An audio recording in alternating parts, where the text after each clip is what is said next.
வணக்கம்.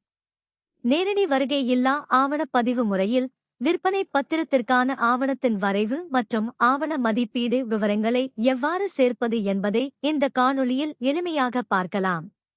விற்பனை பத்திரம் உருவாக்கும் போது ஆவணத்தின் வரைவு மற்றும் ஆவண மதிப்பீடு பகுதிகளை பயன்படுத்துவதற்கான இந்த எளிய வழிகாட்டி காணொளிக்கு உங்களை வரவேற்கிறோம்.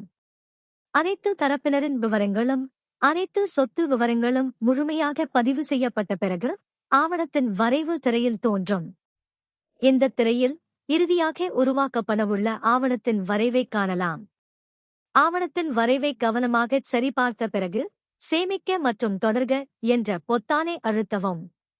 ஆவண வரைவு பகுதியை நிறைவு செய்த பிறகு அடுத்ததாக ஆவண மதிப்பீடு திரை தோன்றும். இந்த திரையில் முத்திரை கட்டணம், பதிவு கட்டணம் மற்றும் பிற கட்டணங்கள் எவ்வாறு கணக்கிடப்பட்டுள்ளன என்பது காண்பிக்கப்படும். முதல் சொத்து விவர அட்டவணையில் சேர்க்கப்பட்டுள்ள அனைத்து சொத்துக்களின் விவரங்களும் காண்பிக்கப்படும். அதில் சம்பந்தப்பட்ட சார் பதிவாளர் அலுவலகம், பதிவு கிராமம், சொத்து விவரங்கள் பகுதியில் பதிவு செய்யப்பட்ட சந்தை மதிப்பு மற்றும் கணினி வழி கணக்கிடப்பட்ட சந்தை மதிப்பு ஆகியவை இடம்பெறும். வழிகாட்டி மதிப்பின் அடிப்படையில் கணினி தானாகவே சந்தை மதிப்பை கணக்கிட்டு பயனாளர் பதிவு செய்த சந்தை மதிப்புடன் ஒப்பிடும். இந்த இரு மதிப்புகளில் எது அதிகமாக உள்ளதோ அது கணினி கணக்கீட்டின்படி சந்தை மதிப்பாக எடுத்துக் கொள்ளப்படும்.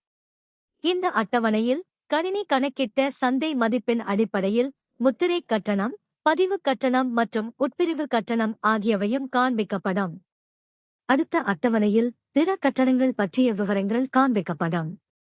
உதாரணமாக கணினி கட்டணம், ஆவண எழுத்தர் நலநிதி கட்டணம் மற்றும் உட்பிரிவு கட்டணங்கள் ஆகியவை இதில் இடம்பெறும். கடைசி அட்டவணையில் இறுதியாக செலுத்த வேண்டிய மொத்த முத்திரை கட்டணம் மற்றும் மொத்த பதிவு கட்டணம் காண்பிக்கப்படும். அனைத்து கணக்கீடுகளையும் கவனமாக சரிபார்த்த பிறகு ஆவணத்தை உருவாக்குக என்ற பொத்தானை அழுத்தவும். ஆவணத்தை உருவாக்குக என்ற பொத்தானை அழுத்தியவுடன் கணினி ஒரு தற்காலிக எண்ணை தானாகவே உருவாக்கும். இந்த எண் டிபி எண் என்றும் அழைக்கப்படுகிறது. உருவாக்கப்பட்ட ஆவணத்தின் வரைவு நகலை பதிவிறக்கம் செய்ய ஆவண விவரங்கள் வரைவு என்ற தெரிவை தேர்வு செய்யலாம். மேலும் எனது ஆவணங்கள் என்ற பொத்தானையும் அழுத்தலாம். இதன் மூலம் நீங்கள் எனது ஆவணங்கள் திரைக்குச் செல்லலாம். இந்த திரையில் ஆவணங்களை பதிவேற்றுதல், புகைப்படம் மற்றும் கைரேகை பதிவு மற்றும் மின்னணு கட்டணம் செலுத்துதல் போன்ற கட்டாய செயல்முறைகளை தொடர்ந்து நிறைவு செய்யலாம்.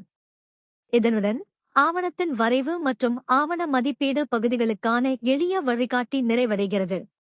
இந்த வழிகாட்டி உங்களுக்கு பயனுள்ளதாக இருந்திருக்குமென நம்புகிறோம். நன்றி.